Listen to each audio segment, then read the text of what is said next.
All right. Good afternoon, everybody. My name is Shae White. I am a WorldSkills Champions Trust representative for the Americas, and I will be moderating this panel this afternoon on From Competition to Transformation, how WorldSkills can advance TVET in low and middle income countries. So over the past few decades, WorldSkills membership has been growing at an astronomical level. In the past 2 decades alone, we've seen membership double. We have new members, including the Democratic Republic of Congo. We have Ethiopia, as well as Nigeria. And we also saw the launch of WorldSkills Africa to help advance the TVET and WorldSkills movement in the region. So what we want to discuss in this session is what are the motivations of countries in joining WorldSkills? What are the benefits of joining WorldSkills? And even beyond the competition, how does TVET benefit each country and the economy, not only the competitors, but as a whole?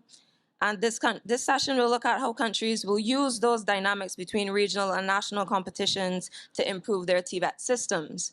To my immediate left, we have Dr. Langat, who is the director of, the CEO of WorldSkills Kenya. Directly next to him, we have Dr. Ingleton from Jamaica. She is the managing director of Heart and NSTA Trust in Jamaica. We have Justina Ashanaya, who is my colleague on the WorldSkills Champions Trust. She was a competitor, she is a trainer, she is an expert. And finally, we have Unami Dube, who is a senior program officer with capacity development and institutional alignment with the African Union and Development Agency. So we will get right into it. So first of all, I will pose my first question to Dr. Langat and then Dr. Ingleton.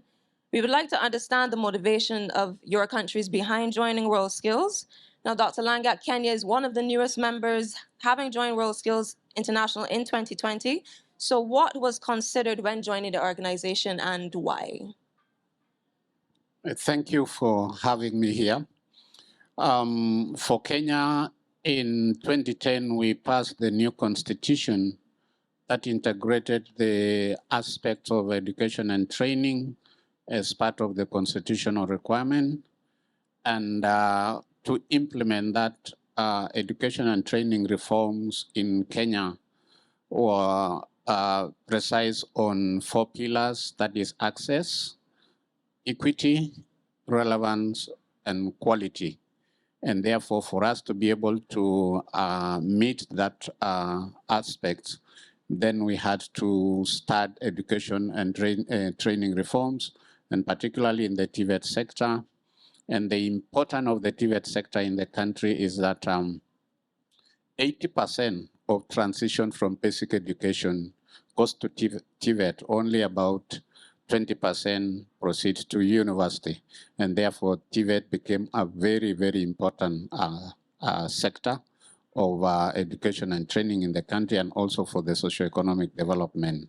And for us to be able to attract the 80%, we had to make it more attractive, and also to make sure that the TVET sector speaks to the demand of the industry.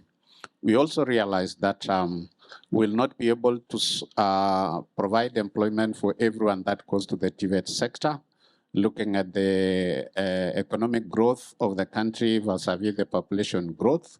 So we were forced to look at the demand for labor both internally and externally. And what actually motivated us is how do we make our TVET sector meet the requirement of international skills movement.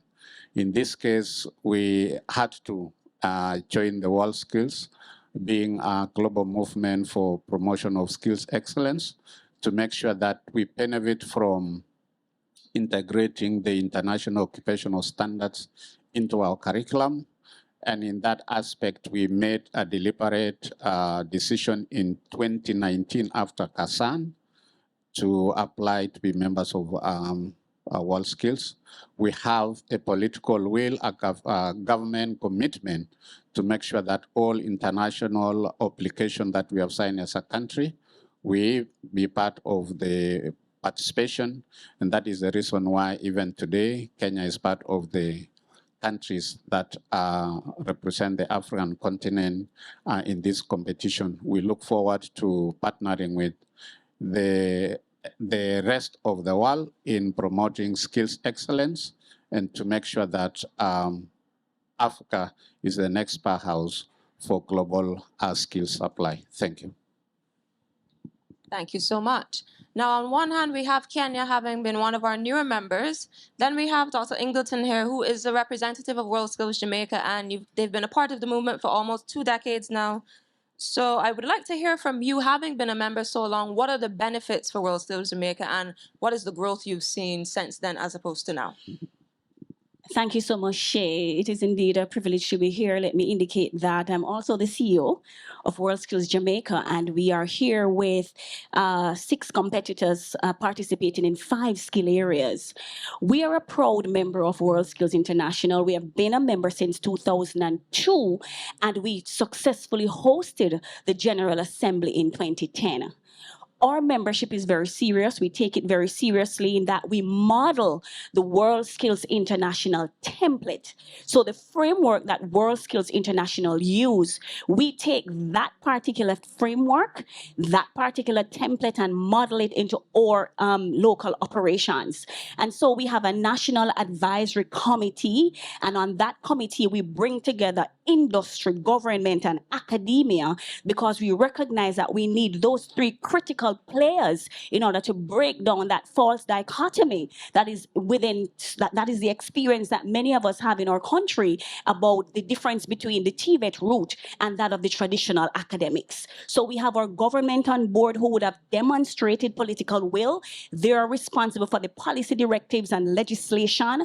Our government would have signaled the importance of skills by ensuring that the Heart and STA Trust is properly funded in terms of managing TVET and advancing the TVET agenda.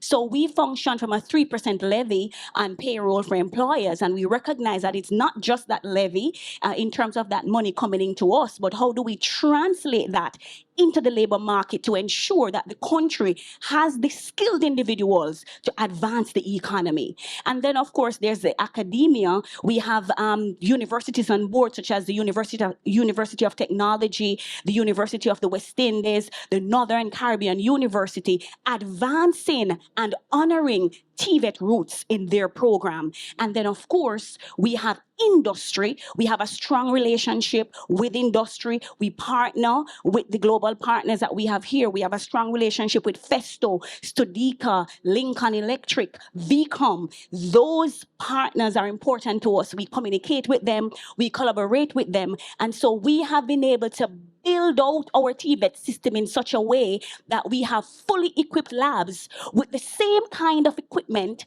that we are seeing on the shop floor here in Lyon, France. In Jamaica, we have our labs with those equipment. So when our competitors come here, the technology that they're manipulating on the shop floor, they're not new to that technology because that is already within the Jamaican space. And we have been able to do that because of the intense work that we do with our global partners. And then moving beyond that, how do we get into the transformation from the competition stage in terms of the benefits?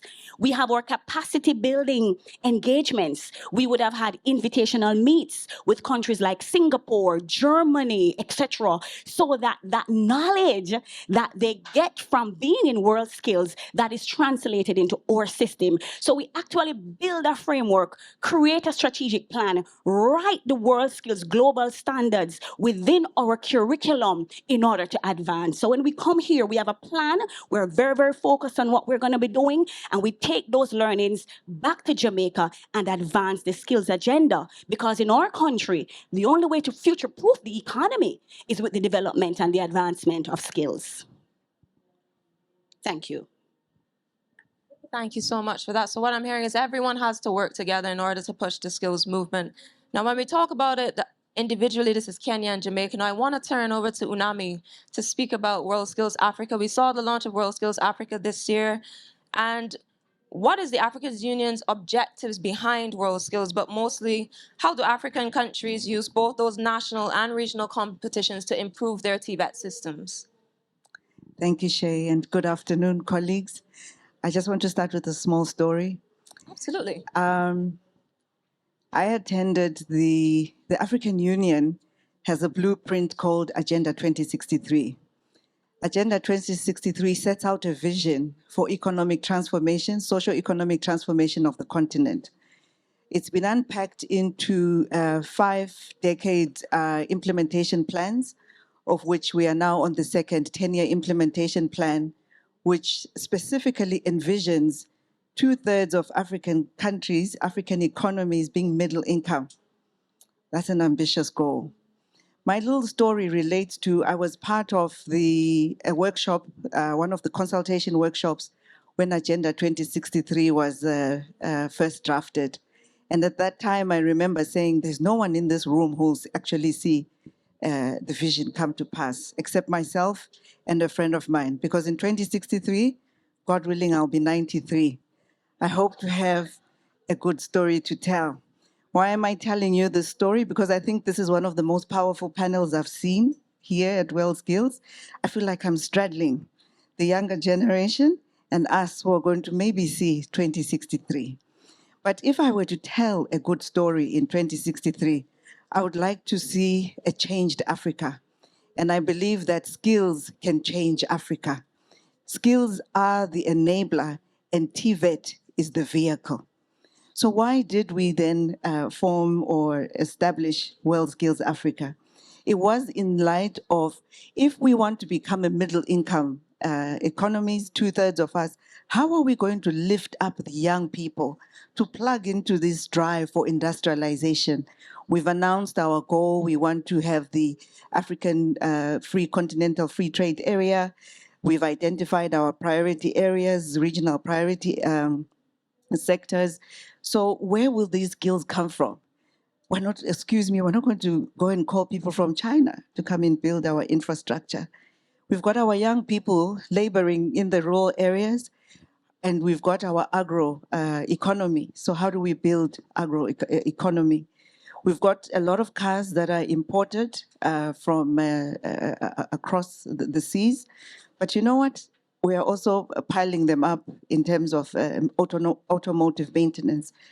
We also, after the lessons from COVID, found that we did not have sufficient pharmaceutical manufacturing. So these are some of the priorities that the African Union has identified as the sectors to drive our economies, not, of course, notwithstanding services, fintech, hospitality, and so forth. But if you are to achieve productivity and competitiveness, where else to go but to WorldSkills? Because there you will find the standards by which TVET should be training towards equipping the young people to be ready to plug into some of these sectors. If I remember a private sector gentleman in Zambia who said to me, when I employ my young people, they lay 236 bricks a day. But when I see a young person from Germany lay 436 bricks per day, I have to ask myself, what's wrong with my TVET system? When you come to WorldSkills, you will find the standards for performance, you'll find the skill, you'll find the know-how. But if we really want to drive and be competitive, we need to come here. So that is why we established WorldSkills Africa.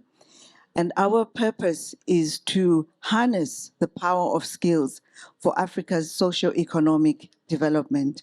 How will we do this? As a regional platform, we hope to see all 55 African countries become members. At the present moment, we have Zambia and Zimbabwe in the pipeline.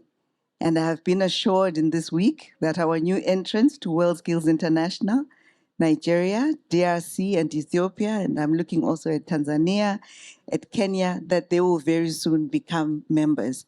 And we hope, therefore, to use our upcoming WorldSkills Africa Livingston competition in 2025 to begin to work with the member states. I just want to say before I pass on the mic, Shae, that one of the issues we reckoned with is that countries will participate in WorldSkills international competitions, but they come back to a fragmented TVET system. The policy frameworks might not be in place. The private sector are far away. We walked into a workshop, a carpentry workshop. The lathe machine is from 1965. They've never had reskilling. The teachers have not had reskilling, upskilling. That's what you're coming and you want to bring to an international stage. So what we are hoping to get out of WorldSkills International and our participation in the competition, and let me add, the dialogue, is that we would really like to see how within the continental TVET strategy of the African Union, we can support the member states through regional capacity building centers. These are specialized capacity building centers where if we do not have a country having all the equipment, say in mechatronics, where can we go if, for example, there's a partner who has invested in Kenya? How can African countries come to Kenya to train? And we set up communities of practice. We'd also like to see a pool, a cadre of experts, and I'm happy you're here with me from Namibia, a cadre of African experts that can work within these regional capacity building centers and also within networks of TVETs.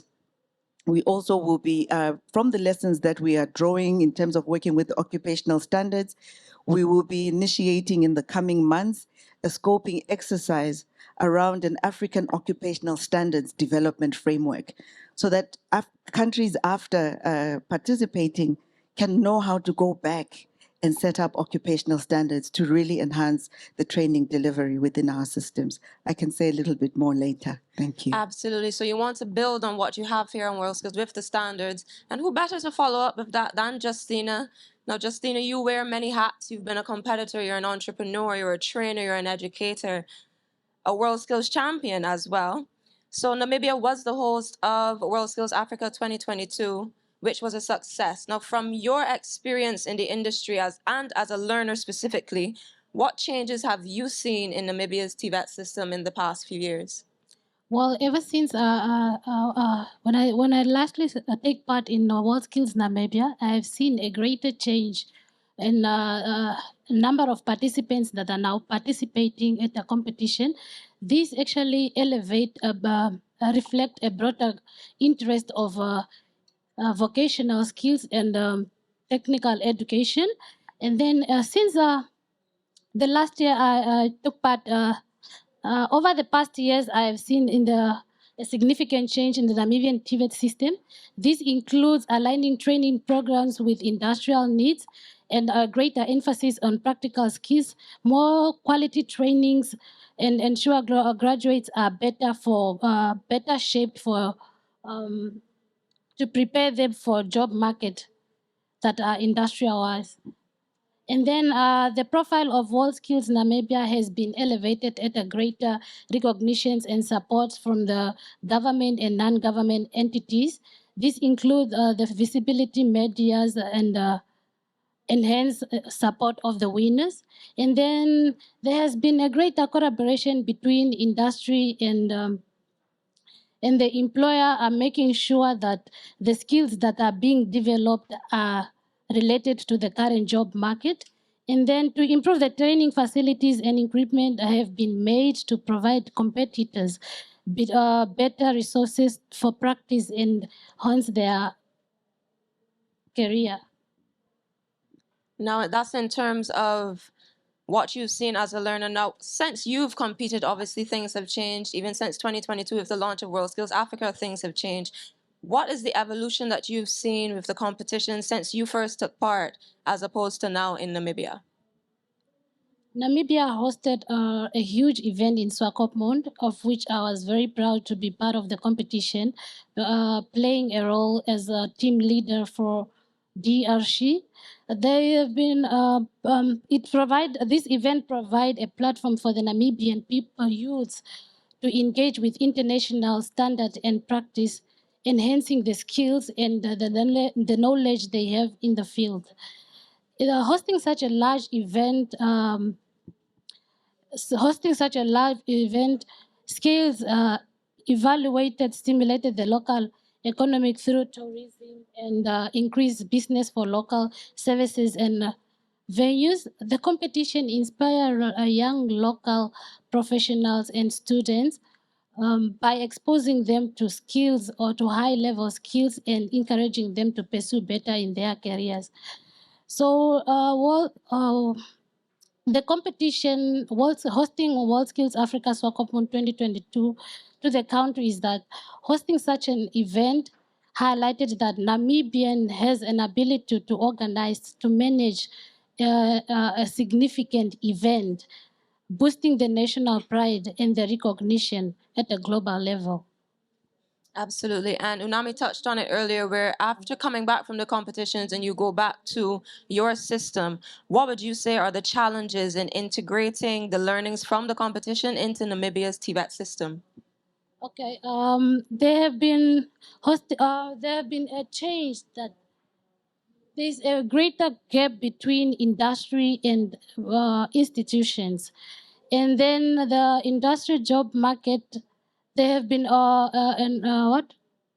there have been a very big gap between industrial and vocational education, and I'm very happy that WorldSkills is now trying to bridge up the gap between the institution and in the industry.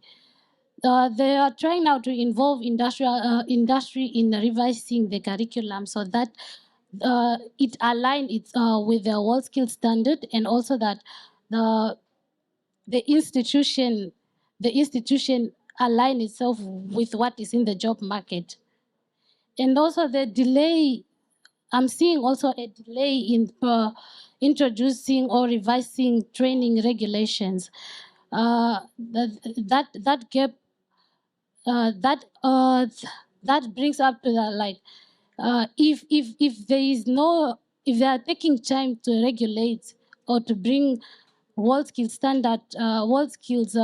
standard specification into vocational and technical education, then that would be a very big challenge. I also saw that the funds are the challenges, maybe because the government did not value the power of skills, or I do not know what the main challenge is, but I have seen the government slightly involving itself in technical vocational education, but maybe it's because they did not value the power of skill. I have no idea about it.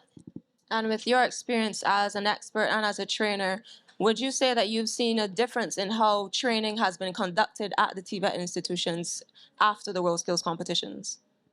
Well, yes, I can say that there is an improvement because more, especially now to the participants, there are more women that are participating in such competitions, and more women are now engaging in male-dominated skill trades. So now with the trainers, I have seen an exposure. I remember when I was giving a training program, there was a time when TVET teachers coming to institutions to for their exposure to expand their understanding the understanding about technical vocational education. So now those teachers came from different schools around the region just to know what really is in industry, then what the curriculum holds for them.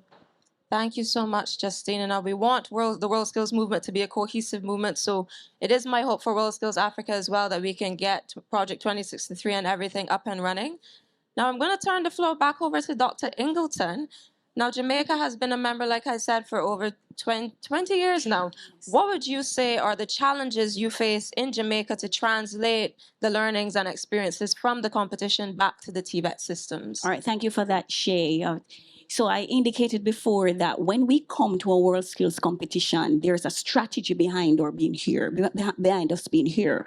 A strategy before we come, while we're here, and how is it that we're going to translate that learning when we get back to the country. So we start with the conversation at the highest levels. What is it that we want? Now, there are individual benefits for coming to a competition. There are societal benefits and there are system-wide benefits. So we have to communicate what those benefits are before coming into this particular space so that when we go back into our country, we can seamlessly translate the learning.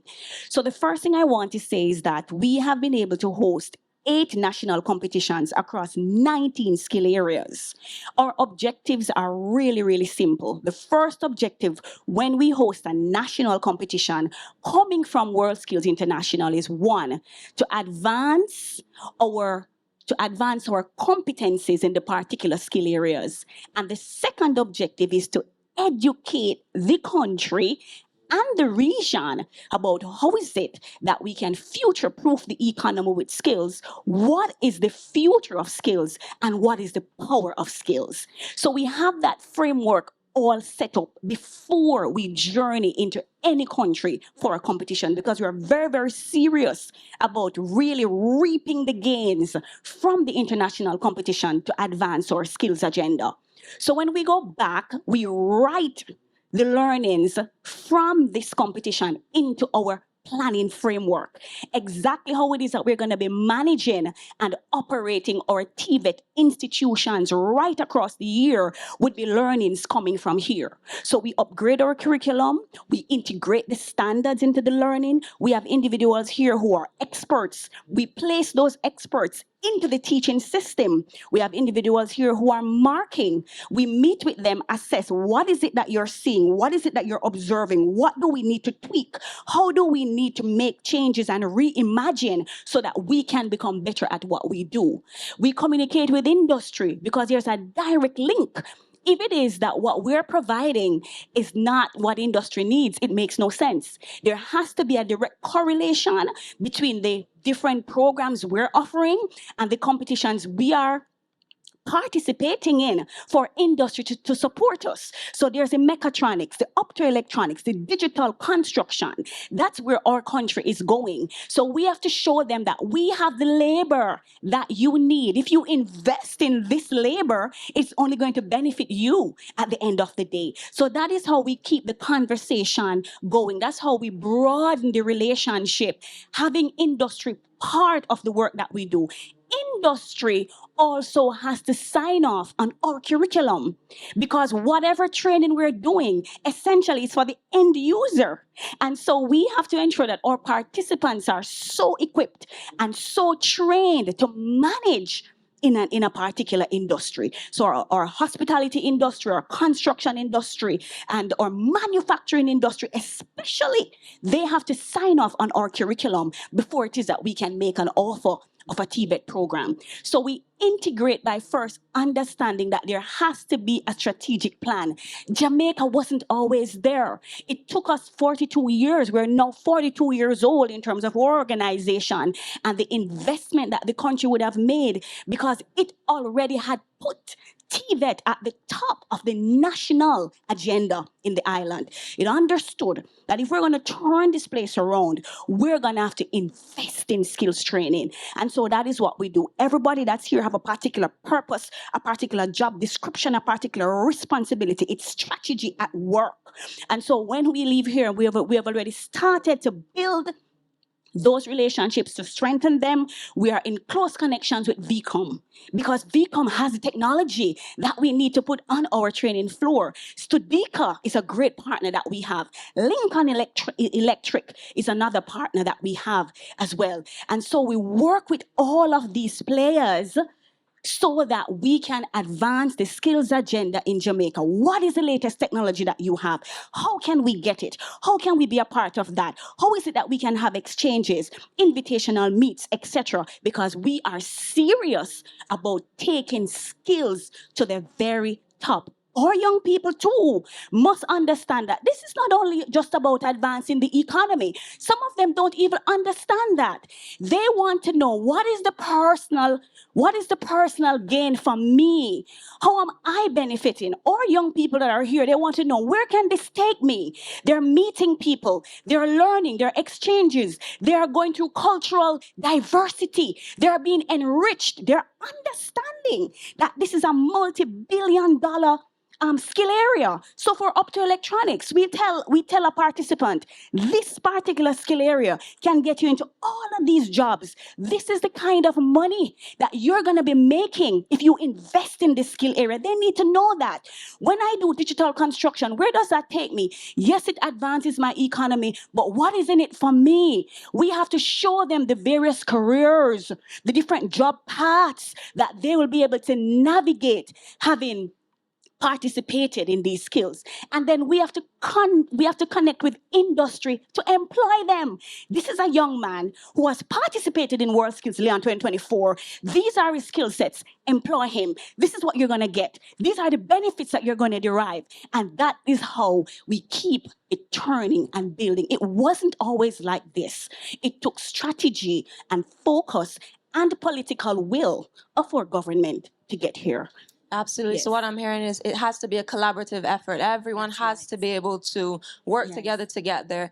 And we are both from the Caribbean, so I just want to briefly touch on we're a very underrepresented region. Yes. So in terms of collaboration, what do you think we as members who actively participate in WorldSkills could do to bring more Caribbean nations into the WorldSkills movement to advance not only in our individual countries, but on a region-wide basis? That is an excellent question, Shae, because as it is now, we have Jamaica and we have Barbados and we have so many other Caribbean islands that really could be here today. So we have to educate. We have a role to educate so our Caribbean partners can understand the benefits of WorldSkills. It's not just a competition. And oftentimes individuals say, oh, it's a competition. What's there to gain? It's transformation. You are here. Look at you and what you're doing. Look at the exposure and the experience that you're getting. We have to communicate that to our Caribbean partners. We have an association called the Caribbean Association of National Training Agencies. I sit on that association as the chairperson of the finance committee. It is through that network that we have to communicate that we're going to get Grenada on board. We're going to get Antigua and Barbuda on board. We're going to get St. Kitts and Nevis on board because these countries have unique skills. They're extraordinarily competent, but it is getting them to be here. We have that mechanism. Barbados has that mechanism. So we have to now come together, start the conversation, and get the Caribbean countries to be part of this. And whatever resources that our African countries have, we have to tap into that. And we have to invite our African countries to tap into the resources that we have. We have 29 institutions, 8 training-based enterprises with equipment that is right here in Leon. How can we get Namibia in to utilize these equipments? How can we get Morocco in to utilize these equipments? How can we build that strength and partnership so that we can show up strong and well when we are here? Because there's no deficit of competence that we have sitting here. There's no deficit. It's really how we take what we have now, leverage the resources, work together, collaborate, and really show up well. Because essentially, it's not just helping the Caribbean, the Americas, it's the entire world. We all have to survive. And this is the way that we're going to make it. Where there's a skill, There's there's definitely a way. Thank you you. so much for that. And I'm so glad that you made the connection between the Caribbean and Africa. So I'm going to pose my next question to Unami. Beyond the participation at WorldSkills Africa, how are the African countries working together to improve their systems through these competitions and then even beyond?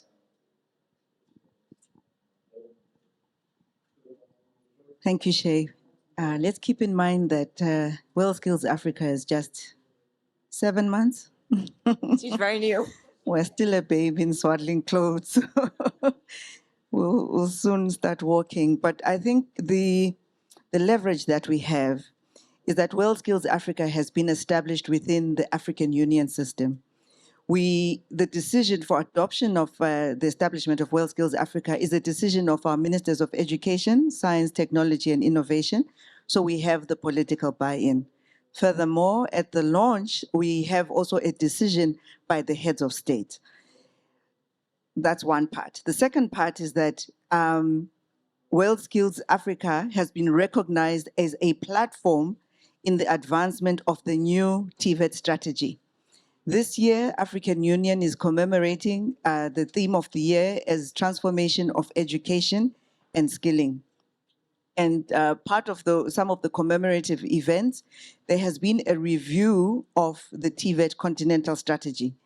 And we're very pleased that WorldSkills Africa, its establishment, the power that it can bring, the resources that it can bring, the methodologies that it can bring have been acknowledged in the TVET strategy. So now our role, so here I'm now wearing two hats, as well as NEPAD, AUDA-NEPAD, the continent's premier continental development agency, we now have to work with the member states. A lot of them, you have now only 13 within WorldSkills International, have not necessarily organized skills competitions to the level, to the quality that we would then want to come up and participate with here. So one of the of our activities will be how do we work with the member states, right down, starting with, as I mentioned earlier, the regional capacity building centers. Within the regional capacity building centers, we're saying we would like to have, how do I frame this? How do we set them up to provide thought leadership? If, for example, we have renewable energy, thought leadership in the training delivery, in the innovations, in the pedagogy, but also in terms of market linkages. One of the challenges the African Union is trying to address in this theme of the year is how do we better link education management systems to labor market information systems. So there is the element that within the centers, we should be able to strengthen the partnerships with the private sector. That is the avenue by which we will then work together with the private sector in terms of equipping, training of trainers. But ultimately, we also want to, as I said, the networks of TVETs can then get the support and can begin to build their capacity to participate at a national. We should not take it for granted that they can, we can organize competitions, and these are some of the experiences from Swakopmund, that for every competition there is a capacity building of experts, but we are starting from a very low base. So these regional capacity building centers will help us to begin to already raise the level of understanding of not only the skill as a trainer, and also how I also convey the soft skills that we're looking for towards the young people. Let me add one which is sitting with me, and I keep flipping it over. For Africa, we do not as yet have the level of industrialization that we need. And so a lot of these young people are ending up in the informal sector. So one of the things we seriously have to address is how do we equip them? They will come to a competition here, but may never go back and get the jobs necessarily. And because remember, the ones that are coming here are simply the winners. But the cohort that has been trained, how do we also equip them with entrepreneurial skills to go out there and be the innovators and create those small enterprises that can begin to become the next level of our industrialists, because that's where we are for some of them. So we really are thinking around how to work together with the member states within the existing frameworks to provide this capacity. But as I said as well, it is about the dialogue. The NEPAD philosophy is new partnerships for Africa's development through peer learning and peer support. African countries learn, when I see you, I go back and I copy and paste. So the dialogue space is our space at a continental level before we come here that says, what's working for you? How can I come to you, Nigeria? What's working for you? You know, maybe let's also invite the Caribbean to come and talk to us so that we begin to raise our own standards at our own level through our own peer learning and support. So that's really going to be a big focus for us as the African Union as we try to build up this new baby. Thank you. So the word of the day today is collaboration. We need a cohesive group and just working together to make sure that the WorldSkills movement and TVET systems can be advanced. So not only do we need to work with institutions and work with the individual competitors and the governments, but we also need to work with industry to make sure that there's availability for these people to come back to and get employment after completing this competition. And that's a beautiful transition, because I see here at the front we have Dr. Nader Amani from Festo. So I'd also like to get your perspective on this discussion. Now, when it comes to WorldSkills, what do you think is the key from competition to transformation? Good, thank you. And yes, very pleased to be here. I've been asked to come here as a global industrial partner of WorldSkills to provide some testimonial, maybe as a good ambassador on behalf of all others. When I look at the WorldSkills, and if this would be a storytelling, it would be a story of collaboration and learning. Collaboration of different stakeholders that are all having the same aim, progress and socioeconomic development. Whether we are on the private sector side or whether we are on the public sector side, we are all having the same aim, development. The story of Festo is really going back to the 1991, the first global industrial partner of WorldSkills. Back then, the International Vocational Training Organization, the idea was really to, as an industrial automation company, to support the manufacturing sector, manufacturing. The magic word to create value added, the magic word to create jobs, and, well, contribute to the socioeconomic progress of any society. And we designed the topic of mechatronics. Today, after 30 plus years, we are very pleased to see that mechatronics is one of the most successful, if not the most successful competitions going on with 40 plus countries coming in. And reason very simple, because industry does have an impact on the economic development of any countries, and for sure for Africa, and for sure for all over the world, also Caribbean. We have been also developing different sectors, also with water technology. Today, the planet Earth is not in position to manage the water that we all need without technology. We need to have technology for water management, and when you just consider 80% of the water on the planet is not managed, is not recycled, well, there is a moment that we need to really pay attention to that. Again, we talk about social development, and access to water and sanitation is a universal right. And here again, skills can really give progress. And we continued with renewable energies and also Industry 4.0.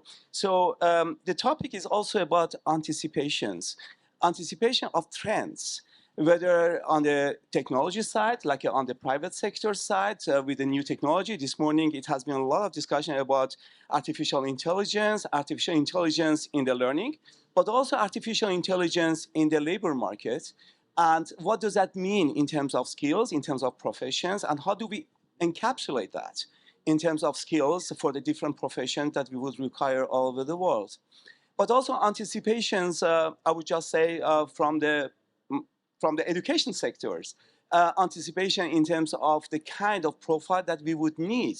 And this has something to do with from the global to the local. I really appreciated the borrowing from UNESCO statements from global to local and contextualizations of the skills that we would need on the different part of the planet.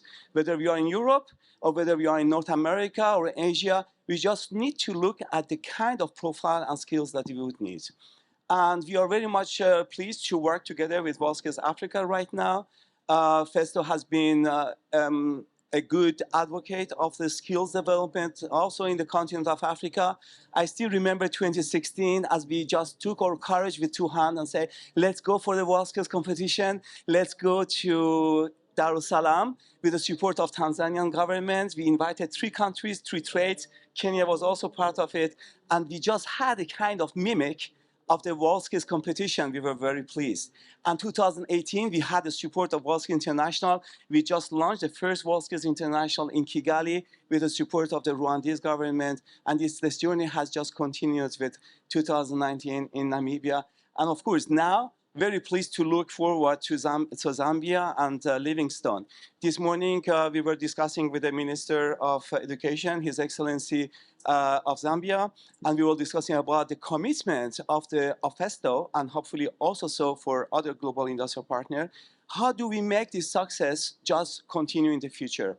We will be supporting 3 sectors, 3 skills. Of course, mechatronics, because we need to create value on the continent of Africa. Africa is a rich continent and cannot export its natural resources without value creation. Value creation means jobs. jobs means prosperity. Water technology. Again, access to water in Africa is a matter of scarcity, and we are going to really support that. We believe that water technology will help a lot of people living on the African continent to have access to water and sanitation, and this is a natural right of any citizens. And last but not least, contextualization. We are going to have a topic that I'm very much excited about, household electrician. When you just consider that on the African continent, you have 650 million people do not have access to electricity at home. That means that you are going home, and by the sunset, there is no more life, there is no more interaction, there is no more social interaction in between parents, friends, sisters, brothers, nothing. And how can we manage that? How can we bring electricity at home? At the same time, we have 200 million plus young people, 15 to 25 years, people that are sitting and desperately looking for the future. What kind of profession that we can really promise? Here we can turn the challenge to opportunity and provide a kind of profession, design, or let's say the contextualizing the skills, and define a kind of profession that would be envisioning the industrial electrician, the kind of full-fledged education that we would have a little bit everywhere on all continents, but simplify this, 2 steps, not from the industrial electrician to just electrical installation, but 1 step further to the household electrician, a kind of education program that we would be designing in a 12 months time. We would be creating a lot of digital insight, open source, open access, and of course with a hands-on training in the different schools. We are twinning or teaming up together with Don Bosco Africa Tech in charge of 118 schools across African continent. We are going to implement this profession Africanized, if I would just say, contextualized, in all the different schools.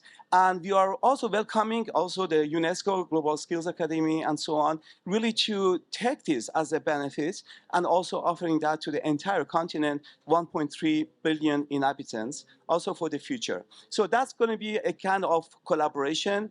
And I believe, well, I will just stop here unless there is any questions that I would be pleased to answer. Yeah, thank you. Thank you, Dr. Imani. Now I'm going to just check if we have enough time. I do believe we have a few minutes, so we can open the floor for any questions. If anybody would like to pose any questions to Dr. Imani or the panel, this would be the opportunity to do so if anybody is so inclined. And I see a hand here at the back.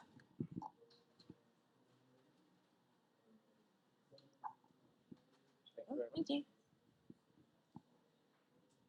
Thank you very much. My name is Nambulelo from South Africa. Just to get a sense of how do we leverage this partnership that has been spoken about, because industry now partners are reluctant to come in, knowing that there's nothing to get from government, and government funds are really shrinking. There's a lot of cost containment measures, and we're unable to get the kind of the equipment that is required for the TVET to work. So we need to get the leverage of industry in South Africa, and industry is not coming to the party to support technical vocational education in our country. Thank you.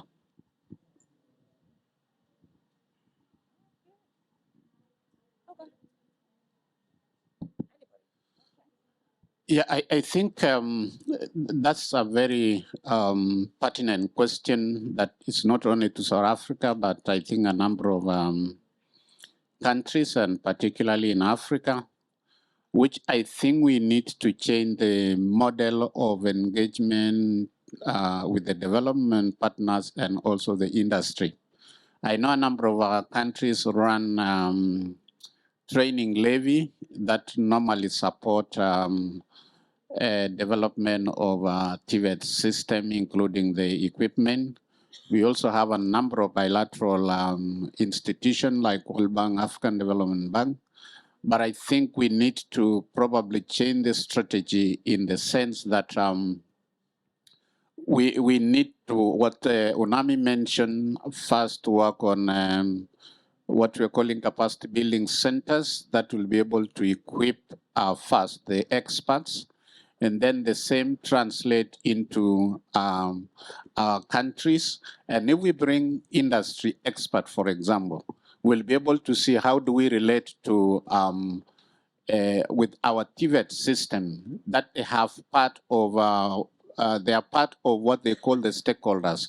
I think some of the challenges we normally have is where the industry operate on their own and then institution on their own. And sometimes we assume as institution, we know what the industry require. And when we churn out our graduates, they are not meeting the industry requirement. But if they are part of the conversation in the system, they will be able to understand the challenges that we have, and you find a lot of them putting in support. We have already seen in some trade areas that the industry wants to come in to be able to build the skills that they require and be able to support their businesses, because skills is very critical when it comes to competitiveness. We're going to global, and it's only those industries that support the development of skills that makes it better for their business. So I think we need to change the model of conversation. Thank you. I'll just add to that in a very broad sense by just looking at the three players. Industry wants labor. That's what they want. Government wants an advancement in their economy. And the individual wants personal advancement and personal satisfaction. That's it. Three players in the game. So if industry wants labor, how is it that we're going to get industry what it needs? We have to communicate with industry to ascertain what are the qualities, the competencies, the attitudinal differences, the behaviors that you need to see in that individual that I'm bringing into the space. They have to tell us what they need. We then have to change that curriculum and our offerings to meet their specific demands. That's how we're going to get them on board. Because once we're giving them what they need, which is labor, then they're going to come on board. We then have to communicate with the individual that we're sending into that space. What is it that's in it for you? So that that individual can give of his or her best to industry. And then government at the end of the day, that human development that they're after, that advancement of the economy, it's really, as you said in our briefing session, a circular virtue. It's a social pact, really. And it's our ability to be able to communicate that will allow that tripartite relationship to work, because we all want something. So it's communicating to each person, what is it that I can give you and how can I give that to you that will make the change. So I do agree with Doc here in terms of changing the model of engagement and the conversation. Thank you so much. I do believe we have time for one more question, so we can open the floor again. Thank you. Good afternoon. My name is Omoali Ogunrede. I run TVET Academy in Lagos, Nigeria. My question actually can be to anyone, but it's about development partners. And I like the last two questions. I'm kind of just on the last question and the answer, I'm building on that. I want to add a fourth part, which is the development agencies. Industry, definitely, they want the labor. We have record in the last 5 years of 100%. Actually, it's higher than that because industry is waiting for the students to finish their training and pick them up immediately. But how do you scale up when development partners would not want to work with the private or the social enterprise sector? They only want to work with government. And in Africa, in Nigeria, you know it's not working. All the money you are putting, all the meetings, the conferences and everything you are doing with government is not producing the right results. And then you still refuse to work directly with those who are producing the results. How do we change that narrative? Thank you.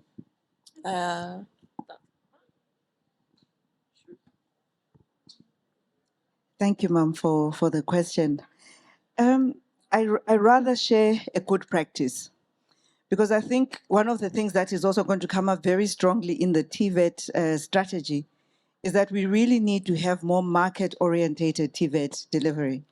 And it is, the TVET strategy is recognizing that we do need to work in that tripartite, maybe four, the learner, the teacher, the public as the policymakers, and the private sector.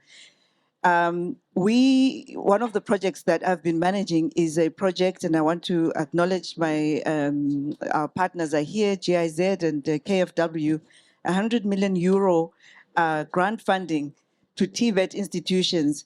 And the first principle is that there has to be a public and a private sector partners.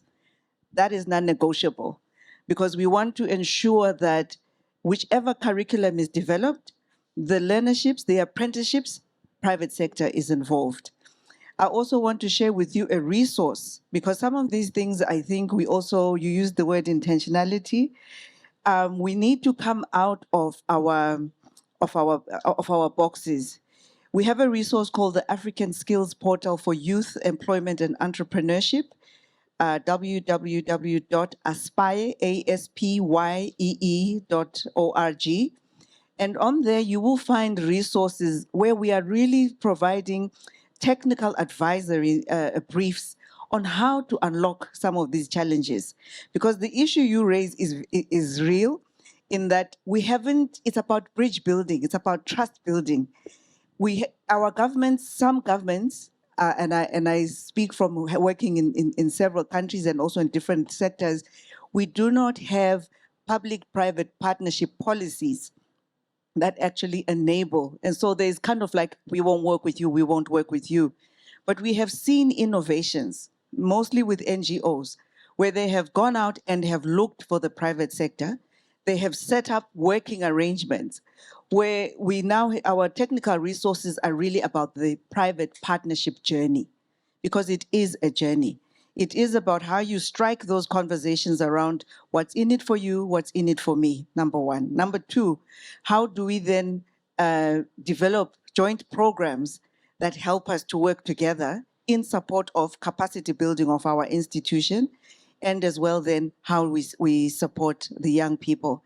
There are other resources, but as I say, I invite you onto the Aspire. The bottom line is that these innovations that we are seeing in TVET, might not be public sector led, but they are being led by the private sector. Mom, you were asking, the private sector is not and government is not investing.